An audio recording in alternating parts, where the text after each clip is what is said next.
Doctor, ಅವರಿಗೆ ನಿದ್ದೆಯಲ್ಲಿ heart attack ಆಗಿದೆ. ಸ್ವಲ್ಪ ಸಿವಿಯರ್ ಅಟ್ಯಾಕೆ. ಒಳ್ಳೆ ಸಮಯಕ್ಕೆ ಕರ್ಕೊಂಬಂದಿದ್ದೀರಾ. ಅಂಥ ಅಪಾಯ ಏನೂ ಇಲ್ಲ. ನಾವು ಟ್ರೀಟ್ಮೆಂಟ್ ಮಾಡ್ತಾ ಇದ್ದೀವಿ. ಸ್ವಲ್ಪ ಹೊತ್ತಿಗೆ ವಾರ್ಡಿಗೆ ಶಿಫ್ಟ್ ಮಾಡ್ತೀವಿ. Thank you doctor. It's okay. Thank you. ಅಮ್ಮ ಅಮ್ಮ ಅಮ್ಮ ಅಮ್ಮ ಅಳ್ಬೇಡಮ್ಮ. ಅತ್ತೆ ಅಳಬೇಡಿ ಅತ್ತೆ. ಅರುಣ್, ಅಮ್ಮನ್ ಕರ್ಕೊಂಡೋಗಿ ಕೂರ್ಸು. ಅಮ್ಮ ಹೋಗು, ನಡಿಮ್ಮ. ಅಮ್ಮ ಅಮ್ಮ ಅಳಬೇಡಮ್ಮ. ಅಮ್ಮ ಅಳಬೇಡಮ್ಮ.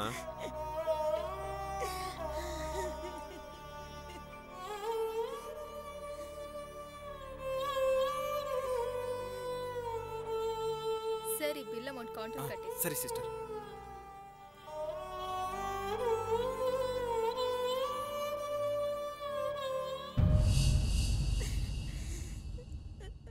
ಇಷ್ಟು ದುಡ್ಡಿಗೆ ಇವಾಗ ಏನ್ ಮಾಡೋದು?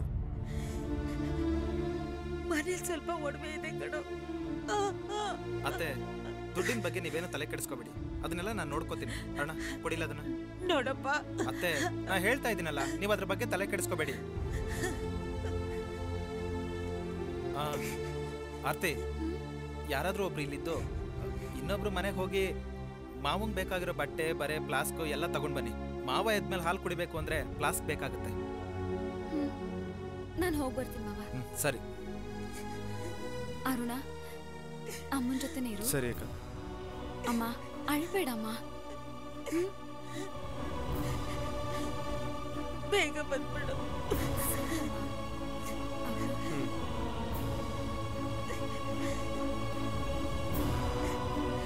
ಅಮ್ಮ ಅಳಬೇಡ.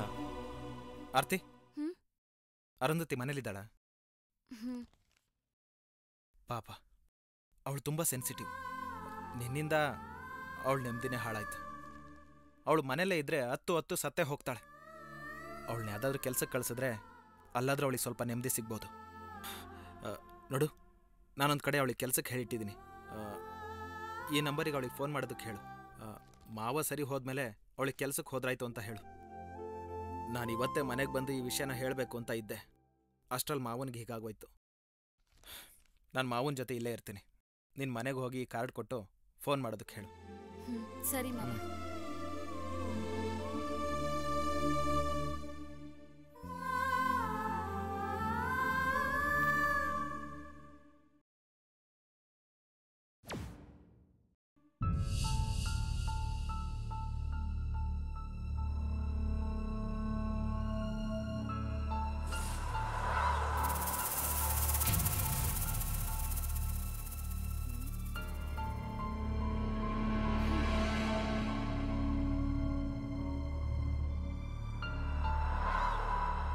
ಅರುಂಧತಿ, ಅರುಂಧತಿ,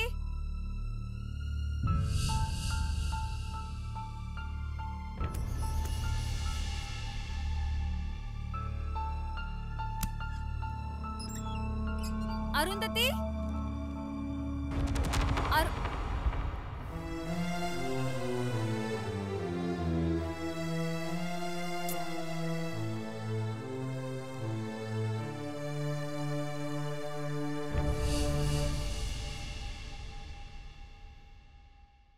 ಪ್ರೀತಿಯ ಅಪ್ಪ ಅಮ್ಮನಿಗೆ ನಾನ್ ಮಾಡ್ತಿರೋದು ಸರಿನೋ ತಪ್ಪೋ ಗೊತ್ತಿಲ್ಲ. ಆದ್ರೆ 1 ಸಲ ಅಲ್ಲ, 100 ಸಲ ಯೋಚನೆ ಮಾಡಿನೇ ಈ ನಿರ್ಧಾರಕ್ಕೆ ಬಂದಿದ್ದೀನಿ.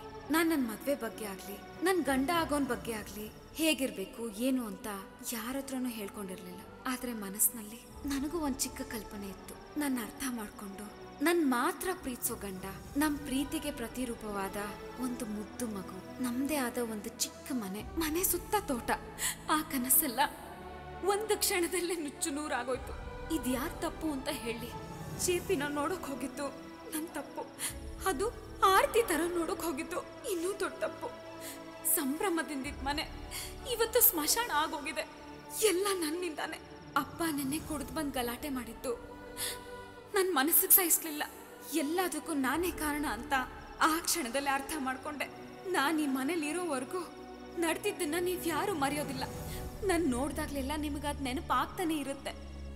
ನಾನ್ ಸಹಜವಾದ ಸ್ಥಿತಿಗೆ ಬರ್ತೀನಿ ಅನ್ನೋ ನಂಬಿಕೆ ನನಗೆ ಇಲ್ಲ. ಹಾಗಾಗಿ ನಾನ್ ನಿಮ್ ಕಣ್ಣು ಕಾಣದೇ ಇರೋಷ್ಟು ದೂರ ಹೋಗ್ಬೇಕು ಅಂತ ನಿರ್ಧಾರ ಮಾಡ್ಬಿಟ್ಟೆ. ನಾನು ಎಲ್ಲಿವರೆಗೂ ಹೋಗ್ತೀನಿ ಅಂತ ಗೊತ್ತಿಲ್ಲ.